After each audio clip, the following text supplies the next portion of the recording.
ታሪኩ የሚጀምረው እንደ አውሮፓውያን አቆጣጠር ጥቅምት 24 1999 በቱርክ አንታሊያ ግዛት በሚገኝ የሴቶች መኝታ ቤት ውስጥ ከሌሊቱ 10 ሰዓት ከ38 ደቂቃ ላይ ነው። ይህኔ ኤሊፍ የተባለች ወጣት በምን ስትሰቃይ እናያለን። ምንም እንዳይሰማ እየተጠነቀቀች ወደ መጸዳጃ ቤት በመግባት ሴት ልጇን ትወልዳለች። ህፃኗ መጮህ ስትጀምርና ኤሊፍን ማድረግ እንዳለባት ግራ ሲገባት ድምጿ እንዳይሰማ በመስጋት ህፃኗ በመጸዳጃ ቤት መስኮት ወደ ውጪ ለመጣል ትሞክራለች።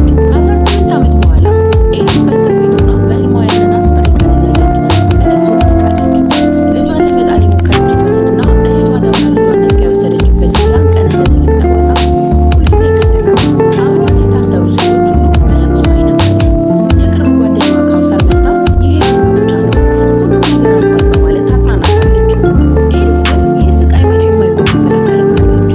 ያንን ሁሉ ያደረገችው ብላ ሳይሆን በፍርሃት ተውጣ እንደነበረ ለካውሰር ትነግራታለች። ካውሰርም ዛሬ ከእስር ቤት የምትወጣበት ቀን በመሆኑ ደስተኛ መሆን እንዳለባትና እያለቀሰች እንደገባችና እየሳቀች መውጣት እንዳለባት በመናገር እንድጠነክር ትመክራታለች። ኤሊፍ ግን ልጄ እናቴ አትለኝም፣ ይቅር አትለኝም በሚዘጋት ትወጣለች። ይህኔ ካውሰር ኤሊፍን ማበረታታት ትቀጥላለች። ልጅሽ አንድ ቀን እናቴ ማለቷ አይቀርም ትላታለች። ኤሊፍ ግን ነገሩ ቀላል እንዳልሆነና ልጇ እስከዛሬ የት ነበርሽ፣ ለምንስ ታሰርሽ ብላ እንደምትጠይቃት ታውቃለች። በተጨማሪም ልጇ ላለፉት ዓመታት ሁሉ አክስቷ ዳምላን እንደ እናቷ ስታይ ስለኖረች እውነቱን ስታውቅ የምትሰጠው ምላሽ ያስፈራታል። ኤሊፍ ልጄን ሳገኛት ብቻ ነው ሁለት እግሬ መቆም የምችለው በማለት ቁርጠኝነቷን ትገልጻለች። ይህኔ ካውሰር ለእህትሽ የምትወጪበትን ቀን ነግረሻታል ብላ ስትጠይቃት ኤሊፍ ልጄን ይዛ እንዳትጠፋ አልነገርኳትም ትላታለች። ካውሰር ግን እህትሽ እኮ ናት ልጅሽን ላለፉት 15 ዓመታት ስታሳድግ የኖረችው፣ ምንም ቢሆን እህትሽ ናት በማለት ትቆጣታለች። ኤሊፍ ግን በማንም ላይ እምነት እንደሌላት አልፎ ተርፎ በእህቷ ላይም ጭምር ጥርጣሬ እንዳደረባት ትናገራለች። በዚህ ጊዜ ካውሰር ኤሊፍ እህቷን እየበደለቻት እንደሆነና እህቷ ዳምላ ዘይነብን ተንከባክባ እንዳሳደገች መጥፎ ሰው ብትሆን ኖሮ ገና ድሮ ይዛት ትጠፋ እንደነበረ፣ ስለዚህ እህትሽ ላይ መጨከን የለብሽም፣ አንቺ የዘይነብ እውነተኛ እናት መሆንሽን አምነሽ በራስ መተማመን ሊኖርሽ ይገባል ትላታለች። በሌላ በኩል ደግሞ ዘይነብ አክስቷ ዳምላ ክፉ ሰው ትነቃለች። ዘይነብ አክስቷን እንደ እናቷ ስለምትወዳት ተለይታ መተኛት አልቻለችም ነበር። ዳምላ ግን ጀርባሽ እንዳይታመም አልጋሽ በስነ ስርዓት ተኚ በማለት በህገወጥ መንገድ የመሰረተችውን እናትነት በፍቅር ትገልጻለች። በዚህ ሰዓት ላይ የነበረው ታስታይታን ወደ ክፍሉ ገብታ አያቷ ስለነቃ በፍጥነት ሄዳ ዳቦ እንድትገዛ ዘይነብን ታዛታለች። ዳምላ ዘይነብ ሌሊቱን ሙሉ ስታጠና ስላደረች እንድታርፍ ብትፈልግም አይታን ግን በዘይነብ ላይ መጨከን ትወዳለች። እንዲያውም አይታን ለዳምላ የእሷ ልጅ ቢኖር ረጅምና ቆንጆ ያልሆነችው ዘይነብ የእሷን ጡት አብራ ስለቀማች እንደሆነ ትናገራለች። ዳምላ ግን ወላጅ አልባ ልጅ ማጥባት ትልቅ በረከት እንደሆነ እንዲህ አይነት መጥፎ ንግግር መናገር እንደሌለባት ትነግራታለች። ኤሊፍ ከእስር ቤት ለመውጣት ስትዘጋጅ ካውሰር አንድ ምክር ትሰጣታለች። የወንድሟ ልጅ አሊፍ ማን እንደሌላትና በምንም አይነት ሁኔታ ውስጥ ሆናቸው ትናገር፣ ምክንያቱም በቅርብ ሁኔታ ስለተፈታች ድጋሚ መታሰር እንደሌለባት ታስጠነቅቃታለች። ኤሊፍም ቢልኳትም ወይም ብትሞትም እንኳን ዳግመኛ ወደዚህ እንደማትመለስ በመናገር ቃል ገብታ ትወጣለች። ከእስር ቤት ስትወጣ ኤሊፍ በሁለት ስሜት ውስጥ ነች። በአንድ በኩል ነፃነቷ ደስ ቢያሰኛትም በሌላ በኩል ለ18 ዓመታት የተነጠቀችው ልጇን ቤተሰቦቿ እንዴት እንደሚመልሱላት እያሰበች ትጨነቃለች። ልጇን ለማግኘት በምታደርገው ጉዞ የትኛውን መሰናክል ለመርገጥ ትቆርጣለች። በመንገድ ላይ አንድ አባት በልጁ ላይ ስለው ስታይ የራሷን አባት ክብሩን እንዳጎደለችው ተናግሮ ከአባትነት የካዳትንና የጨከነባትን የድሮ ትዝታ ትዝ ይላታል። በመጨረሻም ኤሊፍ ወደ አባቷ ቤት አካባቢ ትደርሳለች። ከሩቅ ሆና ቤቱን እያየች ወደ ዳምላ ስልክ ትደውላለች። ዳምላ ስልኩን ስታነሳው የስልክ ኢሞጂ እናቷ እንደነበረና አሁን እሷ እየተጠቀመችበት እንደሆነ ትናገራለች። በዚህ ጊዜ ኤሊፍ ድምጿን ለማውጣት ስትንቀጠቀጥ ዳምላ የኤሊፍን ድምፅ ሁሉ ስላወቀች ንግግሯን ትታ ትደነግጣለች። ዘይነብም ንግግሩን እንዳትሰማው ወደ ውጭ እንድትወጣ ካደረገቻት በኋላ ኤሊፍን እንዴት ልታገኛት እንደቻለች ትጠይቃታለች። ኤሊፍ ግን በደጃፉ ላይ መቆሟን ስትነግራት ዳምላ ደንግጣ በፍጥነት ወደ ውጭ ትወጣለች። ዳምላ መጀመሪያ ላይ ኤሊፍ ከእስር ቤት አምልጣ የመጣች መስሏት ሰግታ ነበረ። ነገር ግን ኤሊፍ በቅድመ ሁኔታ እንደተፈታች ስትነግራት ተረጋግታ ትሰማታለች። ዳምላ ኤሊፍ በወጣችበት ቀን ባለመምጣቷ ይቅርታ እየጠየቀች አሁን ግን ቤተሰቦቿ እንዳያዩትና ችግር እንዳይፈጠር ለጊዜው እንድትሄድ ትማጸናታለች። ከአንድ ሰዓት በኋላ ደውላ እንደምታገኛት ቃልም ትገባላታለች። ኤሊፍ አባቷ ይህንን ቢሰማ ቤቱን በላያቸው ላይ እንደሚያፈርሰው ስለምታውቅ ለጊዜው ለሌላ ሰው እንኳን እንዳትናገር ተስማምተው ይለያያሉ። በሌላ በኩል የዘይነብ ቤተሰቦች ቁርስ ላይ ተሰብስበው እናያለን። ዘይነብ ከአጎቷ ጋር እየተቀላለደች ስትጫወት አይታን በቅናት ትቃጠላለች። እንዲያውም የዘይነብን እውነተኛ ማንነት የወላጆቿን ታሪክ ነግራ ልታሳፍራት ትመኛለች። ይሄኔ ቢናር አዲስ ጫማ እንዲገዛላት አባቷን ትጠይቃለች። አባቷ ግን አቅም እንደሌለው ሲነግራት አያቷ ሐሰን እኔ እገዛልሻለሁ ይላታል። ነጂማ ደግሞ ለዘይነብ አዲስ ስልክ እንዲገዛላት ትጠይቃለች። በዚህ ጊዜ ሐሰን በቁጣ ገንዘብ እንደማያተም ተናግሮ ለምን እናቷ ዳምላ ትገዛላትም ብሎ ይጮሃል። ነጂማም ዳምላ ደሞዟ ለቤት ወጪና ለልጇ ትምህርት ቤት ብቻ እንደሚበቃ ትገልጻለች። አይታን ግን ጣልቃ በመግባት የዘይነብ ስልክ መጠገን ይችላል፣ አዲስ አያስፈልግም በማለት ነገሩን ታበላሻለች። በመጨረሻም ኤሊፍ ከቤቱ ራቅ ብላ ቆማ አባቷና እናቷን ከሩቅ ስትመለከት እናያለን። ልቧ ለመጠጋትና ለመገኘት ቢመኝም ፍርሃትና የቀድሞ ቁስል ይይዛታል። በዚህ መሃል ዘይነብ ከቤት ትወጣለች። ከዚያም በኋላ ኤሊፍ ከአሊ ኡስማን ጋር ተገናኝታ ምሳ እየበላች እያለ በጣም ተርባ እንደነበር ይታያል። አሊ ኡስማን ሊያግዛት እንደሚፈልግና የሚጠጣ ነገር ትፈልግ እንደሆነ ይጠይቃታል። በዚህ መሃል ከእህቷ ከዳምላ ስልክ ይደወልላታል። ከግማሽ ሰዓት በኋላ እንደምታገኛት ስትነግራት ኤሊፍ ከአሊ ጋር ተሰናብታ ለመሄድ ትነሳለች። ይሄኔ አሊ ኡስማን ለኤሊፍ የገንዘብ ፖስታ ይሰጣታል። ኤሊፍም በገንዘቡ ብዛት ትገረማለች። ይሄ በጣም ብዙ ነው፣ ልመልስልህ አልችልም ትለዋለች። አሊ ኡስማን ግን ይህንን ያደረገው ለአክስቱ ለካውሰር ሲል እንደሆነና እንድትመልስለት እንደማይፈልግ ይነግራታል። ኤሊፍ ግን ስራ ስትጀምር በደሞዟ እንደምትመልስለት ቃል ትገባለች። አሊ ኡስማንም የት እንደምትኖር ሲጠይቃት ጃንሱ ከተባለች የእስር ቤት ጓደኛዋ ጋር እንደምትኖር ትነግረዋለች። አሊ ኡስማንም ማንኛውም ችግር ከገጠማት ሳታመነታ ወደሱ እንድትመጣ ይነግራታል። በመቀጠል ኤሊፍ ከእህቷ ከዳምላ ጋር ትገናኛለች። ዳምላም የቤትና የስራ ነገር እንደምታመቻችላት ቃል ትገባለች። ኤሊፍ ስለ ልጇ ስለ ዘይነብ ስትጠይቃት ዳምላ ዘይነብ አሁን የዩኒቨርሲቲ ተማሪ እንደሆነች በስነ ጽሑፍ ዘርፍ ትልቅ ተሰጥኦ እንዳላትና ዘይነብ ዴፍሬት የሚል የራሷ ድረገጽ እንደከፈተች በዚህ ድረገጽ ላይ ብዙ ተከታዮች እንዳሏት ዳምላም ዘይነብን እንደ እናት ሆና ስለምታውቃት ዘይነብ ሁልጊዜም ጽሑፎቼን አታነቢልኝም ብላ እንደምታማርር ለኤሊፍ ትነግራታለች። ኤሊፍ ዛሬ የዘይነብ የልደት ቀን መሆኑን ስታውቅ ከቦርሳዋ ውስጥ አዲስ የገዛችውን ውድ ስልክ ታወጣለች። ስልኩን ለዳምላ ሰጥታ ለዘይነብ እንድታደርስላት ትለምናታለች። ዳምላ ግን ይሄ ስልክ በጣም ውድ ነው፣ ለዘይነብ ባደርስላት ቤት ውስጥ ያሉት ሰዎች ከየት መጣ ብለው መጠየቃቸው አይቀሬ ነው። አንቺ ገና ከእስር ቤት እንደወጣሽ እንዲህ አይነት ውድ ነገር እንዴት ልታገኝ ቻልሽ? ትላታለች። ኤሊፍም በዳምላ እምቢተኝነት ትበሳጫለች። ይሄ ስልክ ለልጄ ከብዙ ዓመታት በኋላ የገዛው ስጦታ ነው፣ እንዴት አታደርሽልኝም ብላ ትጮህባታለች። ዳምላ ግን አሁንም ነገሩ ችግር እንደሚፈጥርባትና ኤሊፍ ለጊዜው ታግሳ ሌላ ጊዜ የማይጠረጠር ቀላል ስጦታ እንድትገዛ ትመክራታለች። በመጨረሻም ዳምላ መሄድ እንዳለባት ነግራ ኤሊፍን እዚያው ትታት ልትሄድ ስትል ኤሊፍ ግን በኃይል ይዛ ታስቆማታለች።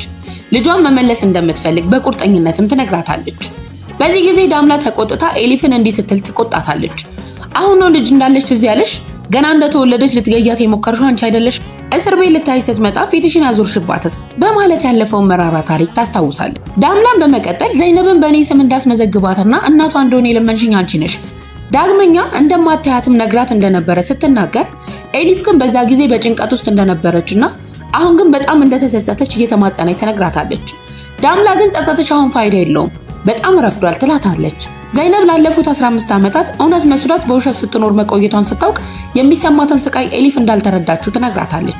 ኤሊፍ በጥሩ ሁኔታ ልናስረዳት እንችላለን ብትልም ዳምላ ግን በንዴት ምን ተብሎ ይነገራታል? ገና እንደተወለድሽ ልትገልሽ ሞክራ ነበረ ወይስ ላለፉት 15 ዓመታት ልታይሽ አትፈልግም ነበር ተብሎ ነው የሚነገራት? ዘይነብ አሁን የ18 ዓመት ወጣት ናት። እውነቱን ስታውቅ ወደ አንቺ ትመጣለች ብለሽ ካሰብሽ ተሳስተሻል። የልጅሽን ህይወት ከማጥፋትሽ ውጪ የምታተርፊው ነገር የለም ትላታለች።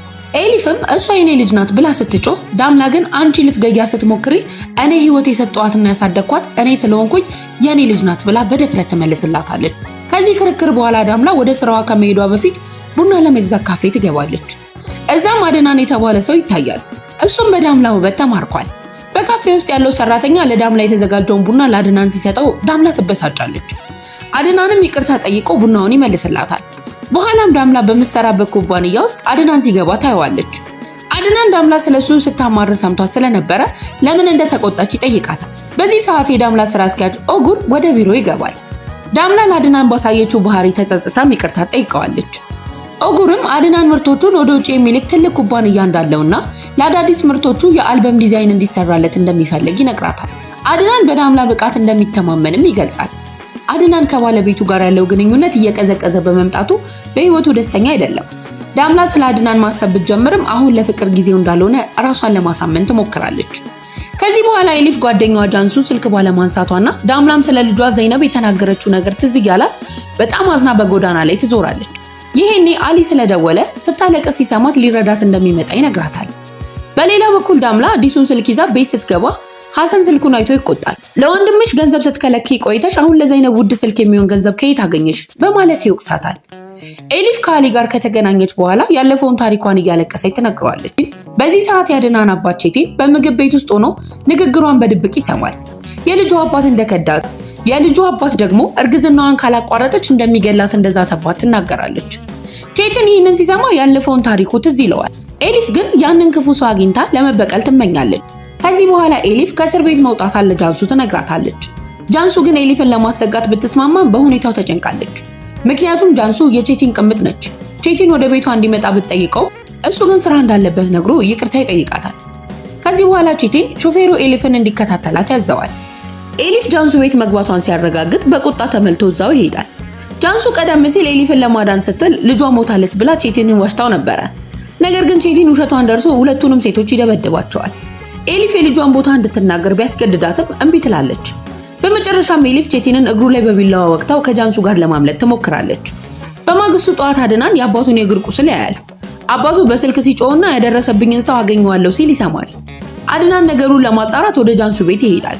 እዛም ጃንሱ ተደብድባና አዝና ሲያገኛት ምን እንደተፈጠረ ይጠይቃታል። ጃንሱም አባቱ ቼቲን ከ18 ዓመት በፊት ከኤሊፍ ጋር የአንድ ሌሊት ግንኙነት እንደነበረው እንዳወቀ፣ ያን ጊዜ አድናን ሰክሮ ስለነበረ ጉዳዩን ባያስታውስም ኤሊፍ ግን አርግዛ ሴት ልጅ እንደወለደች፣ አባቱ ልጅቷንና ኤሊፍን ለማጥፋት እየፈለጋቸው እንደሆነ ትነግረዋለች። ይሄኔ አድናን ወደ ኩባንያው በመሄድ አባቱን ይጋፈጠዋል። እንዴት ልጅ እንዳለኝ ትደብቀኛለህ ብለው ይጮህበታል።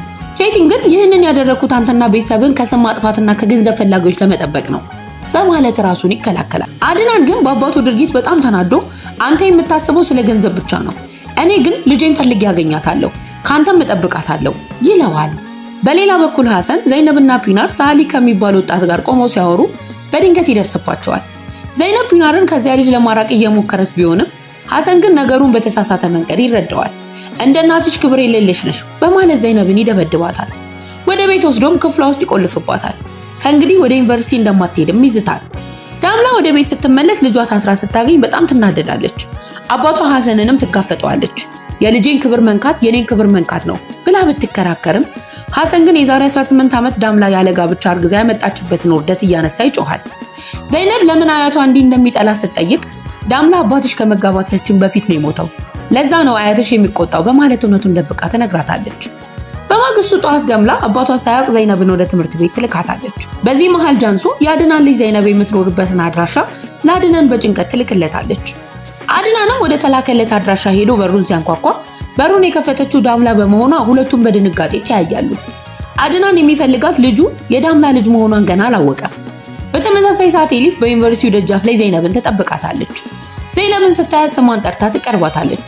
በጣም አስፈላጊ ጉዳይ እንደምትነግራት ገልጻ ልታናግራት ትሞክራለች። ዘይነብ ግን እቺ ሴት ትክክለኛ እናቷ መሆኗን በፍጹም አልጠረጠረችም። አድናን ወደ ዳምላ ቤት በመሄድ እንድታናግረው ይጠይቃታል።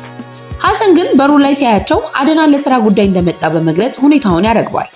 ዳምላ ከአድናን ጋር ወደ ካፌ ትሄዳለች። እዚያም አድናን ገዳይ የሆነውን ጥያቄ ያቀርብላታል። ትናንትና ነው የ18 ዓመት ልጅ እንዳለኝ ያወቅኩት። ወደ ተሰጠኝ አድራሻ ሲሄድ ግን አንቺን አገኘሁሽ። ምን እየተካሄደ እንደሆነ አስረጅኝ። ይሄኔ ዳምላ በድንጋጤ ትርበተበታለች። መልስ ለመስጠት ጊዜ ለማግኘት ወደ መጸዳጃ ቤት ትሄዳለች። በሌላ በኩል ኤሊፍ ከዘይነብ ጋር ለመነጋገር ትሞክራለች። የዘይነብ ዩኒቨርሲቲ ጓደኛዋና የሚያፈቅራት መርት አብሯቸው ይቀመጣል። መርት ኤሊፍን የዘይነብ እናት መስላው ነበረ። ኤሊፍ ግን እናቷ እንዳልሆነች ትነግረዋለች። ኤሊፍ ዘይነብን ለመቅረብ ስትል ጽሑፎችሽን አንብቤ አድንቄሻለሁ በማለት ተዋሻታለች። ዘይነብም ማንም አመስግኗት ስለማያውቅ በጣም ትደሰታለች።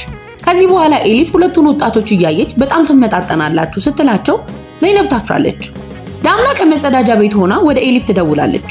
አድናን የዘይነብ አባት መሆኑን አውቃ እንደሆነና ምን ማለት እንዳለባት በለቅሶ ትጠይቃታለች።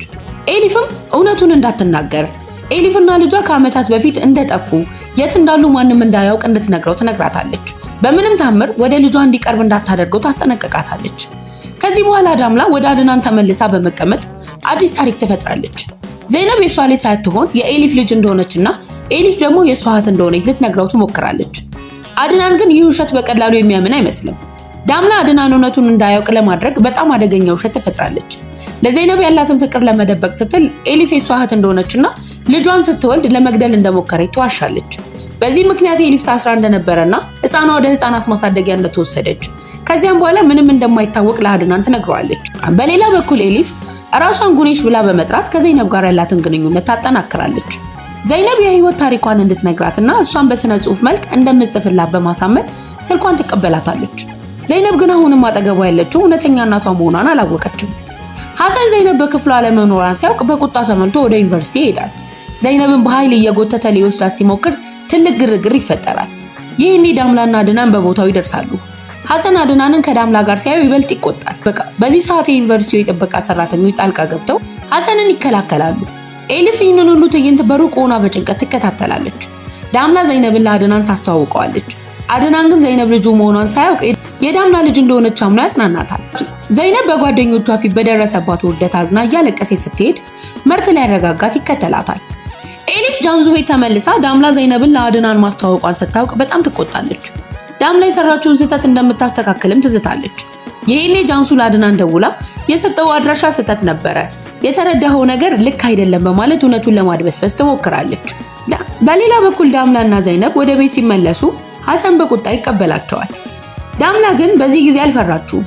ብትመታኝም ወይም ብትገለኝም ዘይነብ ትምህርቷን ትቀጥላለች ስትል ትጋፈጠዋለች።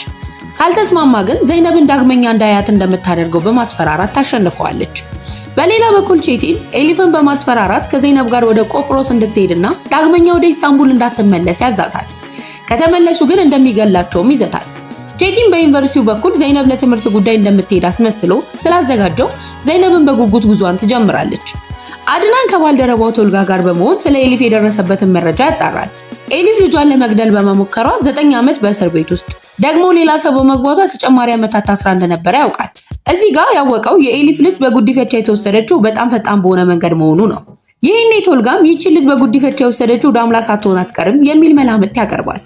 ምክንያቱም የዳምላ ልጅ ዘይነብ 18 ዓመቷ ሲሆን ይህም ከኤሊፍ ልጅ እድሜ ጋር እኩል ስለነበረ ነው። ከዚህ በኋላ አድናን እውነቱን ለማረጋገጥ ዳምላ ያለችበትን አድራሻ ሲያጣራ ዘይነብን ለመሸኘት አውሮፕላን ማረፊያ መሆኗን ይሰማል። በከፍተኛ ፍጥነትም ወደዛ ያመራል። በተመሳሳይ ሰዓት ኤሊፍም በአውሮፕላን ማረፊያው ትገኛለች። ቼቲን ደውሎ አውሮፕላኑ ስትገባ ስልኳን እንድትሰብረውና ዳግመኛ እንዳትመለስ ያስጠነቅቃታል። ከዚህ በኋላ አድናን አውሮፕላን ማረፊያው ደርሶ ዳምላን ያገኛታል። ዳምላ አድናን በዚህ ቦታ ስታየው በጣም ትደነግጣለች። ኤሊፍም አድናን ወደ ዳምላ ሲጠጋ ትመለከታለች። አድናን አሁን ዳምላን የሚጠይቃት ጥያቄ የሁሉንም ሰው ሕይወት የሚቀይር ይሆናል። አድናንም ልጄን ወደ ልትወስጃት ነው፣ ሁሉንም ነገር አውቄያለሁ ሲላት ዳምላ በደረሰባት ከፍተኛ የስነ ልቦና ጫና ምክንያት ራሷን ስታ ትወድቃለች። ዘይነብን በሁኔታው ደንግጣ ወደ እናቷ ትሮጣለች። አድናን ዳምላን አንስቶ በፍጥነት ወደ ሆስፒታል ይወስዳታል። ዳምላ ከነቃች በኋላ አድናን ዘይነብን ከተገቢ ውጪ በሆነ ምክንያት ከክፍሉ እንድትወጣ ያደርጋታል።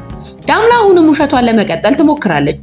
የዘይነብ አባት እሷ ሳትወልድ በፊት እንደሞተ ትነግረዋለች። አድናን ግን በፍጹም አላመናት። ዘይነብ ልጁ መሆኗን በልበ ሙሉነት ይነግራታል። ኤሊፍ ደግሞ ይህንን ሁሉ ንግግር ከበሩ ጀርባ ሆና በስውር ትሰማለች።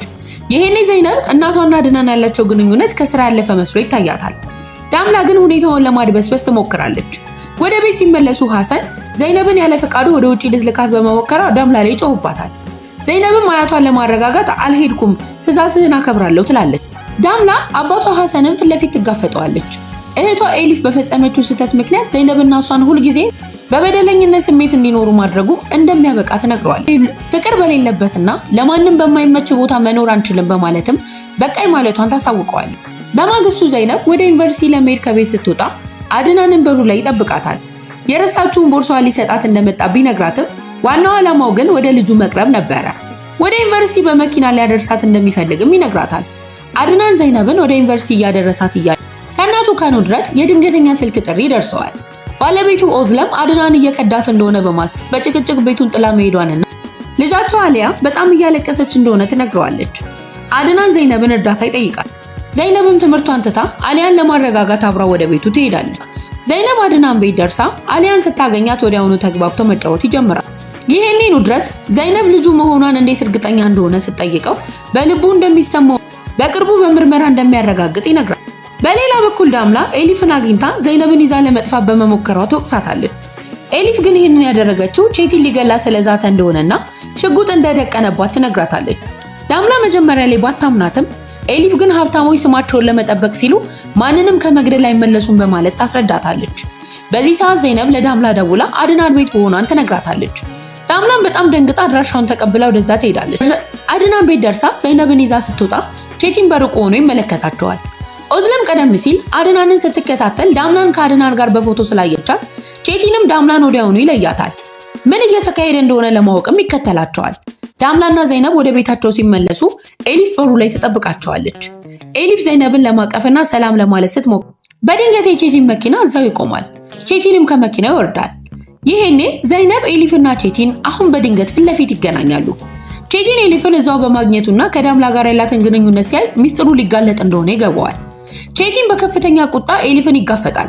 ልጇ ዘይነብን ወደ አድናን ቤት በመላክ ቤተሰቡን ለማፍረስ እያሴረች እንደሆነ ይከሳታል። ዳምላንም ልጄን ከሷ ጋር በማሴር ልታጠምጁ ሞክረሻል በማለት ይዘልፋታል። ቼቲን ሁለቱንም እንዲህ ሲል ያስጠነቅቃቸዋል። ከአድናን ህይወት በፍጥነት እንዲወጡ ካልሆነ ግን ዳግመኛ መወለዳቸውን የሚያስጠላ ቅጣት እንደሚቀጣቸው ይዝታል።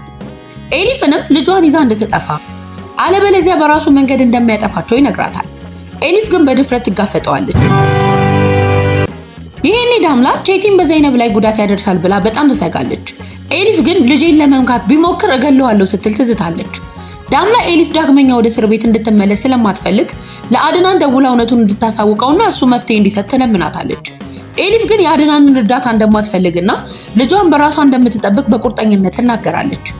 አድናን ልጇ ላይ እናቷ ኦዝለምን ናፍቃት ስታለቅስ በማየቱ ኦዝለምን ወደ ቤት ለመመለስ ወደ አባቷ ቤት ይሄዳል። የኦዝለም አባት አድናን ልጁን እየከዳት እንደሆነ ይጠይቀዋል። አድናን ይሄ ውሸት እንደሆነና የፍቺው ጉዳይ በሱና በሚስቱ መካከል ያለ የግል ሚስጥር መሆኑን ማንም ጣልቃ እንዲገባ እንደማይፈልግ በግልጽ ይነግረዋል። በሌላ በኩል መርት በክፍል ውስጥ ዘይነብን ለማነጋገር ሲሞክር መምህሩ ሁለቱንም ከክፍል ያስወጣቸዋል። ዘይነብ በህይወቷ ለመጀመሪያ ጊዜ ከክፍል በመባረሯ በመርት ላይ ትቆጣለች። መርት ግን አንቺ ከክፍል ስትባረሪ የመጀመሪያሽ ነኝ፣ እኔ ግን ለመጀመሪያ ጊዜ ፍቅር የያዘኝ በአንቺ ምክንያት ነው በማለት ስሜቱን ይገልጽላታል። ይሄኔ ዘይነብም በድንጋጤ ጥላው ትሄዳለች። በዚህ ሰዓት ኤሊፍ ዘይነብን ዩኒቨርሲቲ ደጃፍ ላይ ታገኛታል። በውስጥ እውነቱን ለመናገር በጣም ተጨንቃለች። ዘይነብ አንድ ትልቅ ሚስጥር ልትነግራት እንደፈለገች ትረዳለች። ኤሊፍ በሐሳቧ ዳምላ እናትሽ አይደለችም እኔ ነኝ እናትሽ ብላ ስትናገር ብትገምትም ወደ እውነታው ስትመለስ ግን ለጊዜው እውነቱን ለመደበቅ ትወስናለች። ለዘይነብ የምትነግራት ነገር ግን የሁሉም ሰው ግንኙነት የሚቀየር ይሆናል። ዳምላ በቼቲን ዛቻ ምክንያት ተጨንቃ ለአድናን ደውላ እንድታገኘው ትጠይቀዋለች። ኤሊፍ በምትሰራበት ምግብ ቤት ተገናኝተው ዳምላ ሁሉንም እውነት ትነግረዋለች። ዘይነብ የሱ ልጅ መሆኗንም ታረጋግጥለት። ኤሊፍም ይህንን ንግግር ተደብቃ ሰምታ አድናን በማወቁ ብትበሳጭም እውነቱ ግን ከእንግዲህ ሊደበቅ አልቻለም።